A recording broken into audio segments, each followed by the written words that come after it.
आखिर क्यों हो रही है आजकल घरों में अशांति? इस पर विचार करना बहुत आवश्यक है, जरूरी है, क्योंकि रिश्ते अनमोल हैं। अनमोल है यह पल जो हमें मिला है।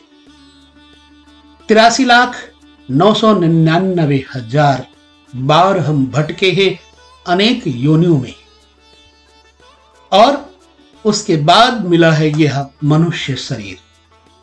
जो रिश्ते हमें शरीर के साथ मिले हैं उन्हें हमें निभाना चाहिए सकारात्मक सोच रख करके, क्योंकि हर रिश्ते का कोई ना कोई तो कारण होगा ही। याद रखिए, पूर्वोचित कारण है इन रिश्तों में। यदि उस कारण को भूलकर हम रिश्तों का निर्वहन नहीं करते तो ये कारण आगे पुनः क्रम से चलता रहेगा। प्रायः बाप बेटे में एक आत्मिक संबंध होता है, ऐसा उपनिषद कहते हैं। जैसे आत्मा जातस्य वही पुत्र, पुत्र पिता का आत्मा होता है, अर्थात पुत्र पिता से ही प्रकट होता है। इसलिए देखने में शरीर तो भिन्न लगता है, परंतु उसके पिता का ही रक्त उसमें व्यापक है। और यह बात हर एक व्यक्ति को सोचना है कि वो भी किसी का पुत्र है, आगे उसका भी कोई पुत्र होगा। तो पिता और पुत्र के बीच में यदि संतुलन बिगड़ेगा तो अत्यधिक समृद्धि नहीं हो सकती।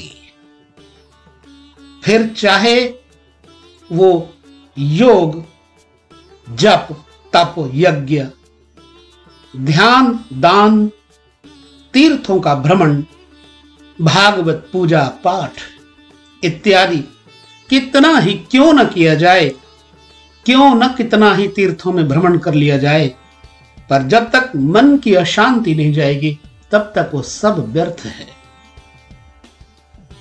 फिर उसको अत्यधिक सुख की प्राप्ति कैसे हो सकती है जो अपने घर में ही अशांति पैदा कर दे।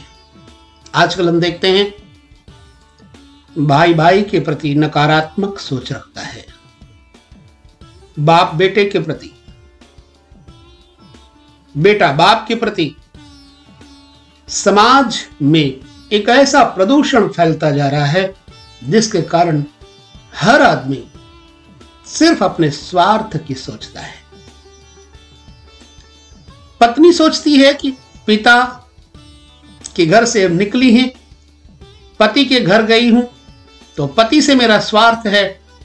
जब तक पिता के घर में रही, पिता की बातों का अनुमोदन किया। शास्त्र कहता है कि पिता का स्तर पिता के सम्मान में कभी कोई बाधा ना आने पाए, पति का स्तर पति के सम्मान में कोई बाधा ना आने दे, ऐसा स्वभाव बनाना होगा। इसलिए याद रखिए, निरंतर अपनी सोच को आगे बढ़ाइए। फिर पुत्र के ऊपर पिता का कर्तव्य तो होता है, लेकिन पिता का ऋण भी होता है, जिसको कहते हैं पितृ ऋण। यदि इस ऋण को इस जन्म में नहीं चुकाया तो 2-4 जन्म और लेने पड़ेंगे, हजारों हजार जन्म लेने पड़ेंगे। क्यों? कि जब तक कर्ज नहीं चुकेगा तब तक ये क्रियाएं चलती रहेंगी, जन्म और मृत्यु, धक्के में धक्का। मुक्ति नहीं मिलेगी तो अशांति और नाना प्रकार की भोग योनियों में बार बार जन्म लेना पड़ेगा।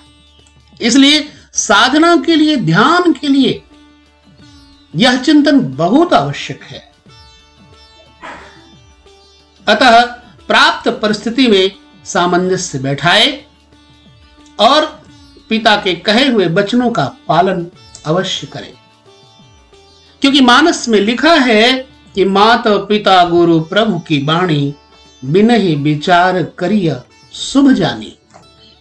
यानी माता पिता गुरु और पालन करने वाले राजा की वाणी को बिना विचारे ही करना चाहिए। जब करना ही है तो हम भाग कर नहीं, नकारात्मक सोच कर नहीं, सकारात्मक सोच के साथ उस सेवा का आनंद ले तथा अभी सेवा सर्वस्व लुटा करके शुरू कर दें। अवश्य करें। इसी प्रकार बड़े भाई की, छोटे भाई की, बड़े भाई से मर्यादा एवं संस्कार के अनुसार परामर्श की आवश्यकता है। आवश्यकता है सामंजस्य बैठाने की, तभी सत्कर्म का पूर्ण फल मिलेगा तथा सकारात्मक ऊर्जा में वृद्धि होगी और घर बन जाएगा संगम तीर्थ। यही नहीं, घर बन जाएगा वैकुंठ। फिर न कला होगी, न अशांति, न ही वहां पर निर्धनता का वास होगा। ऐसे घर में लक्ष्मी ठहाके लगा करके अपनी कृपा बरसाती है। इसलिए मेरे भाइयों बहनों, जागृत हो जाइए, सावधान हो जाइए। काल चक्र को देखिए, जो कल गया है वो कल नहीं आएगा। आने वाला कल, इसकी कोई खबर नहीं, श्वास रहे या न रहे। हर श्वास में काल अपनी घंटी बजाता है कि बस अब, बस अब। तो सावधान हो जा। निरंतर संसार में लगा हुआ कुछ तो भगवान की शरण में लग जा।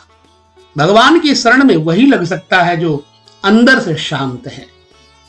देखने में बाहर से तो लोग बहुत शांत रहते हैं, लेकिन बाहरी शांति उतना महत्व नहीं रखती जितना आंतरिक शांति महत्व रखती है। इसलिए सकारात्मक सोच के द्वारा इस महत्वपूर्ण चिंतन का पुनरावर्तन हृदय में बार बार करना चाहिए, ताकि हमारी ध्यान साधना सफल हो जाए, जीवन के हर मोड़ पर हम सफल हो जाएं, कहीं भी अराजकता ना रह जाए, अन्याय ना रह जाए। घर को वैकुंठ की तरह बनाना है तो आज से, अभी से माता पिता, प्रभु, गुरु, इन सब का मर्यादा पूर्वक सत्कार करना होगा। तब बन पाएगा हमारा घर स्वर्ग। बहू सास में मां देखे, बेटी अपने मां में साक्षात लक्ष्मी देखे और सास अपनी बहू में साक्षात नारायणी का दर्शन करे। विवाद समाप्त। यहीं से शुरुआत होती है घर के उत्थान की, समाज के उत्थान की। अतः अभी जागृत हों और लाएं सकारात्मक सोच, ताकि आप आगे बढ़ें, समाज को आगे बढ़ाएं। बस इसकी आवश्यकता है और कुछ नहीं। ओम शांति शांति शांति।